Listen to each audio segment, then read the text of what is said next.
without. Hello everyone.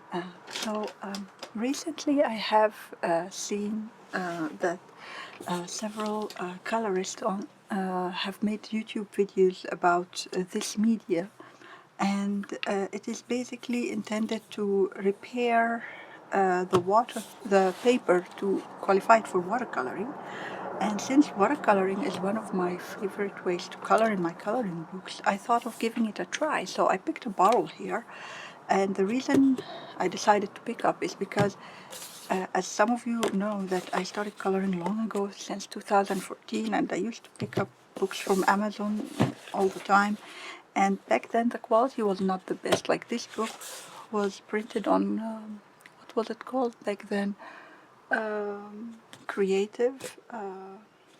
From Amazon. It was basically Amazon paper quality. It's really not the best at all. And I picked this book is because for this particular book I have already been like playing with several medias. Like you can see here, uh, gel pens, acrylic glitter paint, and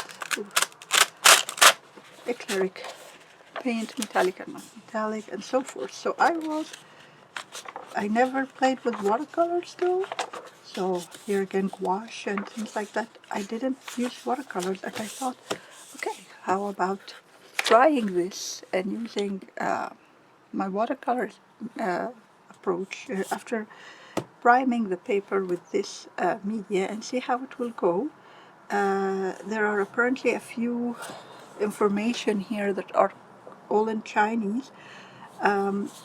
I think I am going to read them before testing and putting it on the paper, and I'll take you with me in the journey. So for the time being, I'll go translate this and understand all the steps and come to you and tell you what needs to be done after.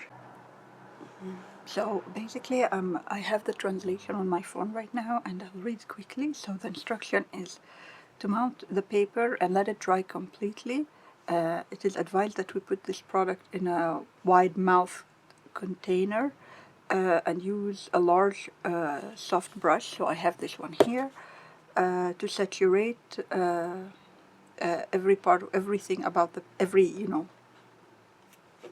part in the paper, ensuring the paper is covered fully and the solution is completely absorbed. And they say one coat is sufficient, and that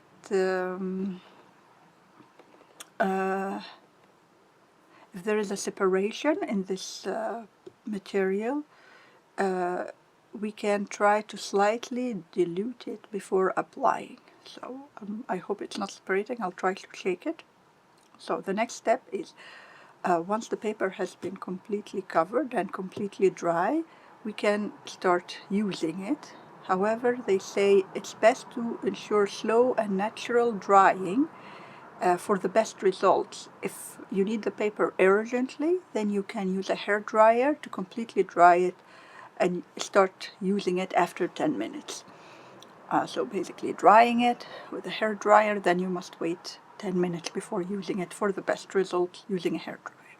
But the best approach is using air drying approach. They say this product can repair minor moist damage and blemishes on watercolor paper. And the repaired surface is strong and can withstand repeated wetting and retouching. If the paper becomes brittled during painting, this solution can be used to fix it before continuing. Underpainting are more difficult to remove after applying the solution, which makes sense because it's like a seal in front of it, so it will be more challenging. So this was basically these 3 steps. Now I'll go to those steps here and see what do they say and come back. Okay, I translated this part. So basically it's just one step and a note. It's basically saying that if it's applied too thinly, then maybe the perfect result might not be achieved. And if it's applied too much, then it will have a sticky residue on the paper surface, making it difficult to paint and for the paint to adhere to the paper, which makes sense. So in this case, they say that to wash it with the clean water until it can absorb water again before trying to use it. And yeah, of course, this is not for drinking, and don't use it, don't expose your skin to it for a prolonged period of time. And store in a dry, cool place. I'll treat your children. Yeah, that's all basically, and then information about the manufacturer. So that's all. What I will personally be putting it in is this thing here. It's the cover of a cap I have. I'll just dry the residue water first. So I have it here all dry. I open this now, and yeah, it comes completely sealed, so it's never been opened. It almost looks like water. You can see here, it's like water. It's literally pouring outside when I tilted the bottle a little. It doesn't have any smell, so that's good. I think I'll use a dropper to pick it up. Use this tool here. It's a syringe with a very long blunt, of course, opening, and I will just take some from the liquid.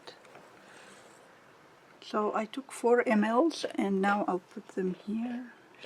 I guess I take more just to be safe. Maybe 5 mLs this time.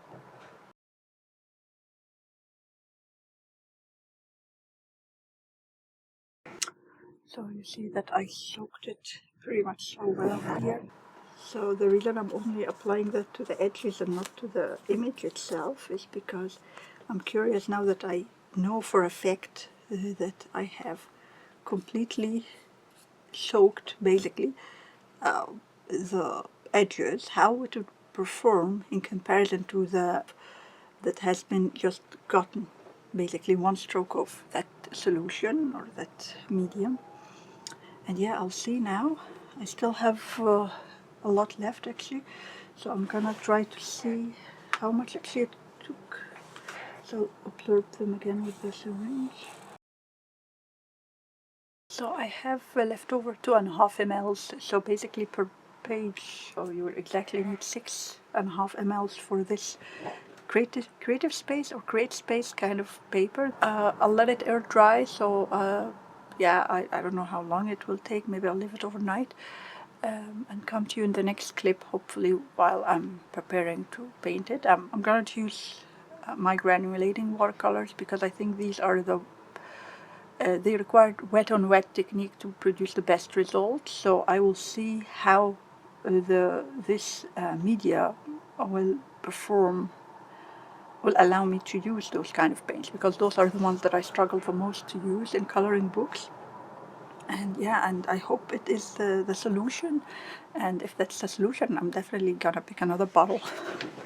So see you in the next clip. Just one note. I'm gonna wash these things with water immediately, including this cover, because I don't want accidents or health-related concerns. I don't know what's in this medium, and I'm sure nothing wrong, but better safe than sorry, I guess. So that's just wanted to let you know in case this is an important detail for you to know. Thank you. See you in the next clip.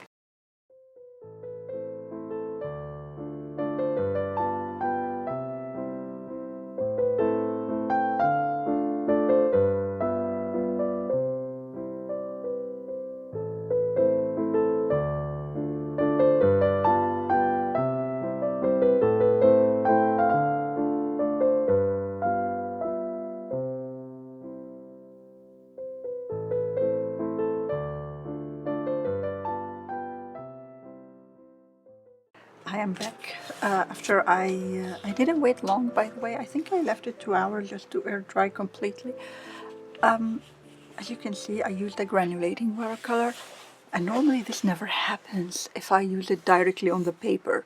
Like, hello everyone. So in this little clip here, I decided to color a different page without the solution this time. So I'm directly coloring using the same color, same granulating watercolor directly on the paper. Similarly to how I used it in the first page that I used with the medium. So you can compare and see for yourself the result. So This is the page that didn't have the primer sizing material, this one. And this is the final result. Some shadowing of the color you can see, but not much bleed through.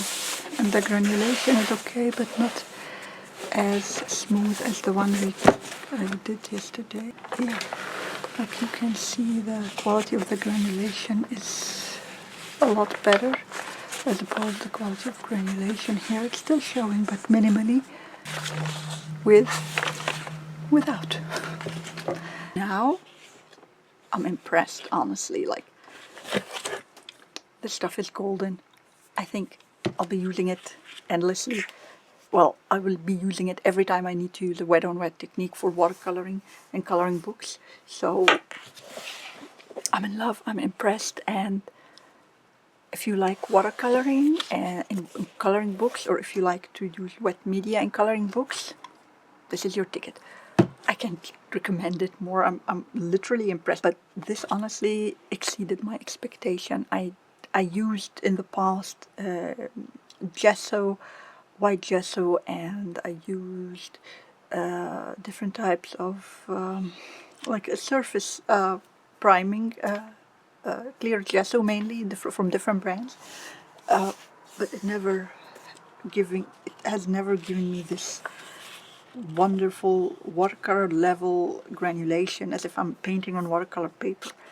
I definitely would recommend it if you like playing with watercolors, especially the granulating one. Don't miss on it, I think. I hope you like it. Let me know if you'd like to see a different video using this one in a specific book you have in mind. Maybe if I have the book I can try. But yeah, I used it on the book that I know I had the worst kind of paper, where I thought that it will probably show what would happen if it's applied on a better paper. And this result is impressive, so I'm assuming it will perform equally good in on any other paper. So yeah, this is like a solution to people who enjoy watercoloring and coloring books. I love to hear your comments. Will you pick it up? If so, let me know. And if you would like to show me the results you've gotten, please don't hesitate to tag me. I'd love to see your experiment with it as well. It's nice to see what the other, books that you might, and paper types and other books might produce. So I'd love that. So thank you so much for watching, and I hope you have enjoyed it, and I'll see you on the next one. Thank you. Bye.